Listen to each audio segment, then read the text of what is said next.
Tem uma coisa em comum entre Jane Austen e Moisés que você nunca percebeu. Moisés, um judeu egípcio que recebeu de Deus, no meio do caos da escravidão de seu povo, o privilégio de viver na mais alta corte egípcia e ainda aprender o que pudesse aprender com esse relevante povo de nossa história. Jane Austen, renomada escritora inglesa, que recebeu de Deus no meio do caos da industrialização e do êxodo rural inglês, o privilégio de ter algum estudo formal e provavelmente usou da tranquilidade do campo para começar a estruturar e performar sua escrita por volta de seus 12 anos de idade. Austen era mestre em estruturar suas histórias de maneira que capturasse os detalhes intrincados das relações sociais e pessoais da época.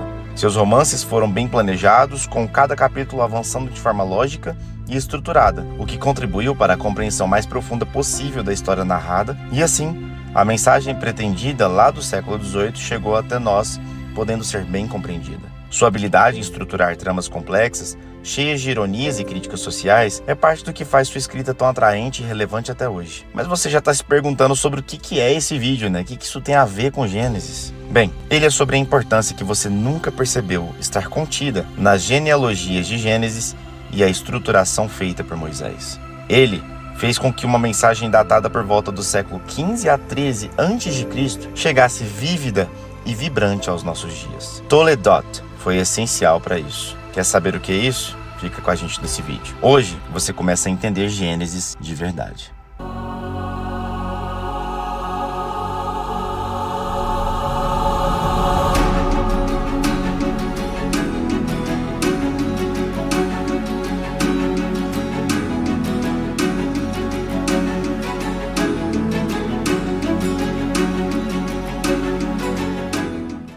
Cerca de 15 séculos antes de Cristo, Moisés escrevia a história de Gênesis como uma organização divina, para que assim você pudesse entender de verdade qual a mensagem de Deus para a humanidade. As histórias contidas em Gênesis são divididas pela palavra hebraica Toledot, que significa, em última análise, genealogia, gerações ou linhagem. Essa palavra é utilizada para isso 10 vezes no livro. Assim, Moisés está te entregando uma primeira parte que vai de Gênesis 1 a 11, contendo nela 5 desses 10 Toledot, que conta as linhagens dos céus, da terra, de Adão, Noé e de seus filhos. Depois disso, a gente tem a segunda parte. A segunda parte ela é composta ali de Gênesis 12 a 50, onde a gente tem os 5 Toledot que faltavam, ou seja, aquelas 5 linhagens das 10 que a gente citou. E aí você me pergunta, Vitor, e daí? Calma, que você já vai entender a importância disso para você realmente entender e ler Gênesis com bastante qualidade. Você que escolheu ficar no vídeo, eu sei que você é atento e eu já sei a sua pergunta. Tá, cadê Abraão? Bom, realmente, o detalhe é, a história tem como foco a geração do indivíduo e não o indivíduo isoladamente. Por exemplo, na linhagem de Terá se conta a história de Abraão, filho de Terá. Na linhagem de Isaac, nós temos a história de Jacó. Na linhagem de Jacó, temos a história de seus 12 filhos, com ênfase em José. Na história primeva, ou seja, Gênesis 1 a 11, que conta a história dos primeiros tempos, é aquela parte polêmica que a gente já fez 4 vídeos aqui no canal que você pode assistir. O primeiro vídeo deles, dá para levar Gênesis a sério? O segundo, Gênesis em milhões de anos? E o terceiro, Deus guiou a evolução? E por 4, porque existe algo ao invés de nada do design inteligente. Bom, continuando esse vídeo, essa parte é organizada, em uma estrutura paralela, ou seja, acontecimentos similares vão acontecendo de forma equidistante dos anteriores, dando uma harmonia ao texto. Não entendeu nada, né? Vou te explicar. Como todo mundo sabe, Gênesis começa com a história da criação de todas as coisas e finaliza no 7º Yom, ou seja, no 7º dia, que foi um dia que ele abençoou. Em seguida, nós temos o pecado entrando na história. Adão e Eva percebem que estão nus e se cobrem, pois agora estão amaldiçoados por sua desobediência. Em seguida, vem os filhos do casalzão aí, Caim e o Abel. Caim mata Abel por inveja e você vira a página, vem quem? A genealogia de Caim. Em seguida, a genealogia de Sete, o outro filho de Adão, que foi escolhido por Deus. Na sequência, nós temos o relato da união dos filhos de Deus com as filhas dos homens. Esse texto é difícil de interpretar e a gente até pode fazer um vídeo só sobre isso, se você quiser só comentar. Mas o que nós entendemos pelo contexto dos textos anteriores é que as filhas dos homens são descendentes de Caim e os filhos de Deus são descendentes de Sete, os quais também caíram em pecado. Para fechar com chave de ouro essa primeira sessão, há uma breve introdução à história de Noé. A partir de agora, todos esses acontecimentos vão ter um paralelo nas histórias seguintes. A intenção de Moisés com essa estrutura era mostrar que Deus deu uma nova chance para a humanidade.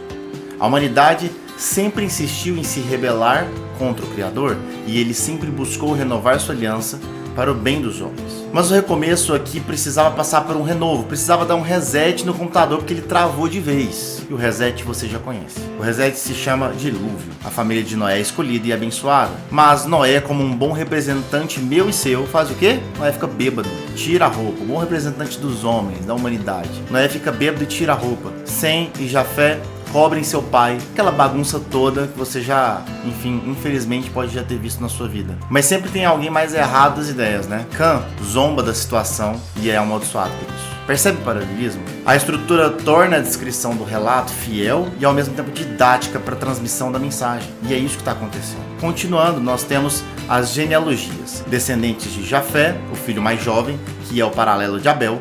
Descendentes de Cã, o pecaminoso, paralelo de Caim, e descendentes de Sem, o filho escolhido, paralelo de Sete. Note que tanto nas genealogias de Sem quanto na de Sete há 10 gerações. Na sequência que aprendemos no início vem o que? Exatamente, a ruína. Mas ao invés de uniões conjugais ilícitas, a ruína veio por uma união de rebeldes. Uma união rebelde, na qual por causa da fama e do poder, o povo tentou construir a Torre de Babel. E você já sabe o final, né? Por fim, como na sessão anterior, há uma breve introdução à história seguinte, que é a história de Abraão. Viu só esse paralelismo de novo? A gente vai agora para a segunda parte, Gênesis 12 a 50, a história dos patriarcas. Ela pode ser dividida de acordo com os Toledotes em 3 grandes ciclos. Ciclo de Abraão, ciclo de Isaac e ciclo de Jacó. Além de 2 materiais de ligação, que está ali em Ismael e de Esaú. Aqui a estrutura é concêntrica, que nada mais é que uma estrutura paralela, que agora com uma segunda seção invertida, né? Ou seja, a segunda seção que viria depois do centro, ela está invertida, apontando de novo para o centro. No centro da narrativa se encontram os 2 textos que se relacionam, os quais são os principais. Entendeu nada? Tá, vamos para a explicação. Ciclo de Abraão começa com a genealogia de Terá, pai de Abraão, para representá-lo. Deus promete um filho e uma terra a Abraão, a famosa terra prometida. Abraão vai para o Egito e mente que Sarai é sua irmã. Assim, o faraó a toma como esposa. Felizmente, Deus salva Sarai e eles fogem do Egito. Em seguida, Ló, seu sobrinho, se separa do tio e se estabelece em Sodoma. Logo em seguida, a cidade de Sodoma é atacada e Ló é levado cativo. Mas Abraão intercede militarmente e resgata Ló. Em seguida, Deus faz uma aliança com Abraão, sendo esse o centro de toda a estrutura. Mas como você já sabe, ele não confia na aliança nem na promessa feita por Deus. E assim, tem um filho com a concubina Agar, chamado Ismael. Nesse momento, os acontecimentos vão ser similares de maneira concêntrica, para reforçar o centro, ou seja, reforçar a aliança. Então, o próximo acontecimento é justamente uma nova aliança em que Deus muda seu nome para Abraão e de Sarai para Sara e anuncia o nascimento assim de Isaac, o seu filho prometido. Então, Abraão intercede por Sodoma e por Ló mais uma vez, mas nesse caso, em oração. Ao invés de se estabelecer em Sodoma, Ló agora foge dessa cidade. Novamente, Abraão mente a respeito de Sara e novamente, um rei tenta ter relações com Sara.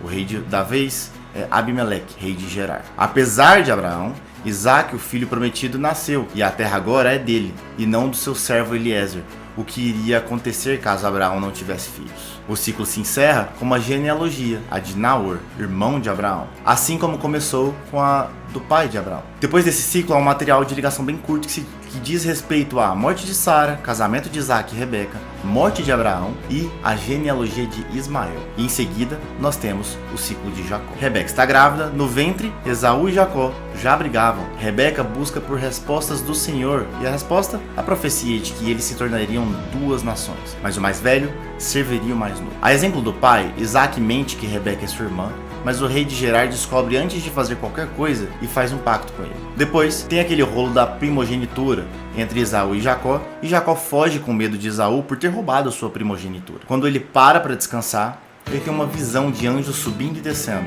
Chega em Harã e toma por esposa Raquel e Lia. Elas dão à luz vários filhos, e aqui está o centro da estrutura desse ciclo, a mais importante parte, pois mostra que a promessa feita a Abraão de ter uma descendência grande foi cumprida, já que esses filhos de Jacó se tornarão mais tarde as 12 tribos. Estrutura concêntrica, lembra? O próximo acontecimento também está no centro e se refere aos rebanhos de Jacó, agora cumprindo as bênçãos materiais prometidas. Jacó foge de Harã devido a uma briga com seu sogro Labão, evento que contrapõe a chegada em Harã, e agora Jacó luta com o anjo do Senhor. Mais uma vez, anjos aparecendo na história. Jacó volta à sua terra e continua com medo de Esaú. Infelizmente, a situação no território estrangeiro não foi nada favorável. A filha de Jacó, Diná, é estuprada pelo príncipe da região. E assim, Jacó e seus filhos ficam furiosos, fazem um falso pacto com eles e depois dizimam esse povo. Por fim, a profecia é cumprida.